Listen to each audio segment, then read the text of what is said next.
তুফান হতে অ্যাটিটিউড লাগে, চোখের দৃষ্টি লাগে, অ্যাকশন স্পিড সব লাগে। মানে সিনেমা হলে চলছে দর্শকদের একটা মানে এক্সট্রা একটা ভিড়, মানে ভালোবাসা এবং ভালো লাগার যে ব্যাপারটা, রিভিউগুলো আমরা ভালো পাচ্ছি। মানে অবশ্যই ভালো লাগার বিষয়, কারণ আমাদের ইন্ডাস্ট্রিতে এত বড় মাপের বড় স্কেলে এখন সিনেমা হচ্ছে, এটা তো অবশ্যই মানে আমার তো ভালো লাগার বিষয়। এটা আমার ধারণা এটা আপনাদের সবারই ভালো লাগার বিষয়। এটা মাত্র আমরা একটা হলো, কয়েকদিন পরে 5টা হবে, তারপরে 100টা হবে, 1000টা হবে, তো ভালো তো, এটা অবশ্যই ভালো। আচ্ছা ভাইয়া, একজন দর্শক হিসেবে প্রশ্ন যে আসলে আমি কেন আগন্তুক দেখবো, আগন্তুক আমাকে কি দেবে? থ্রিল দেবে, থ্রিলার সিনেমা থ্রিল দেবে, এইটুকু শিওর। এবং আমি শিওর যে আপনারা শেষ পর্যন্ত কোনো কিছু গেজ করতে পারবেন।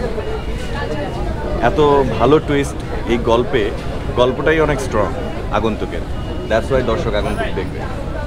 আচ্ছা, আমরা সবসময় জানি যে একজন অভিনেতা তার প্রিভিয়াস কোনো একটা ছবির যে ক্যারেক্টার থাকে, পরবর্তী ছবিতে সেটাকে ছাপিয়ে যেতে চায়, আবার নতুন করে ভেঙে তার নিজেকে গড়তে চায়।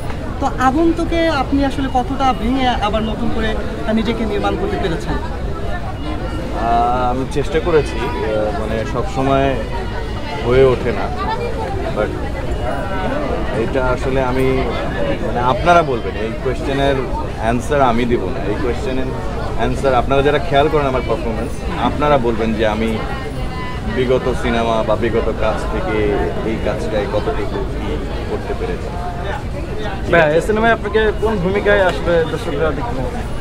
আমার মনে হয় সিনেমাটা দেখেন, কোনো কিছু না বলেই, যেহেতু থ্রিলার, কোনো কিছু বললেই না তখন ওটা মাথার মধ্যে অনেক কিছু মজা নষ্ট করে দিবে। তো আপনারা তো প্রত্যেকটা প্রজেক্টেই আমি আশাবাদী থাকি, প্রত্যেকটা প্রজেক্টই ভালো হয় আবার মন্দ হয়, এই নিয়েই তো জীবন।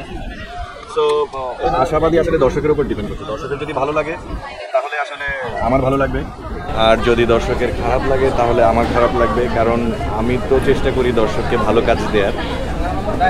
তো আমি আমার জায়গা থেকে 100% চেষ্টা করেছি। কতটুকু আপনাদের ভালো লাগবে সেটা আমি এখনো বুঝতে পারছি না।